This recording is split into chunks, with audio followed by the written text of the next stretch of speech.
A high surf warning is in effect as monster waves roll into north and west-facing shores. We're working for Hawaii. This is the KHON2 News at 6 with Kathy Maneno.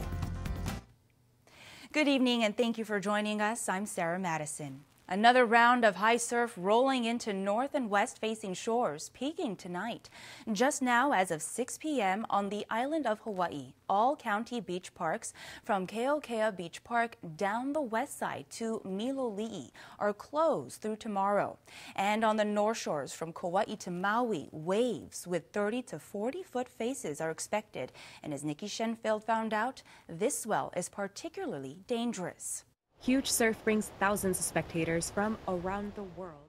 On Kauai, the island's first traffic fatality of the year.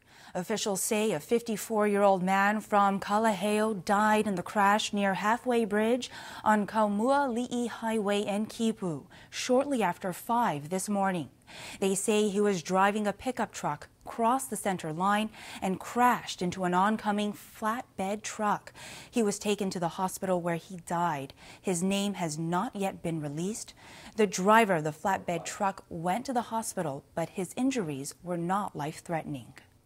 The sperm whale carcass off Sand Island was towed out to sea today. Large tiger sharks were feeding on it, but it ended up on the reef off Sand Island State Park yesterday at 9:30 this morning. Today marked day 22 of the federal government shutdown, making it the longest shutdown in U.S. history. Melissa Rainey has the latest. There is concern in the local community regarding federally funded programs. Jen Boniza tells us what we need to know about the impact the shutdown is having on SNAP and Section 8 benefits. Jen. Services were held today for musician Milani Bilyeu. The co-founder of the group Kalapana died last month of a heart attack. He was 68 years old and is survived by his wife Crystal and 7 children. Up next, why one direction of the H3 freeway will shut down tomorrow. Plus, a burglar leaves behind a cigarette butt, leading police to his capture. And these boots were made for walking in snow for dogs. But of course, these aren't just any dogs.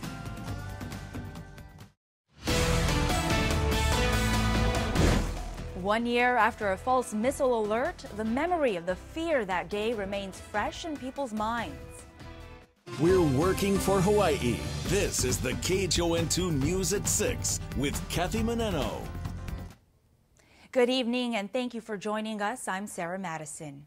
It was a day Hawaii and the nation will never forget. 1 year ago today, the false missile alert exposed our fragile alert system. We're told there has been a significant change, but there is more to be done. The false alert triggered fear and confusion that to this day is not easily forgotten. And what about trust? Nikki Shenfield spoke with residents to hear their stories and if they would trust another alert. 2 people escaped their burning home in Nu'uanu today, thanks in part to an alert 10-year-old boy. Firefighters found the 2-story home engulfed in flames when they arrived just before 8 this morning. 10-year-old Cohen Sardinha lives nearby and saw the fire. He alerted his dad, an off-duty firefighter, who went to help the elderly woman and her adult son escape. The University of Hawaii today announced the launch of a completely online degree program. It rolls out over the next 2 years, beginning in August, with students on track for certain Associate of Arts degrees. Mo'ili'ili was packed today for the 26th annual New Year's Ohana Festival, hosted by the Japanese Cultural Center of Hawaii. The event ushers in 2019, the year of the boar. Folks got a chance to eat, enjoy a variety of entertainment, and learn about several Japanese traditions. Coming up next, he's a caregiver fulfilling his father's wishes, as well as his own desire to care for the one who cared for him. Plus, the important thing that he says keeps him sane.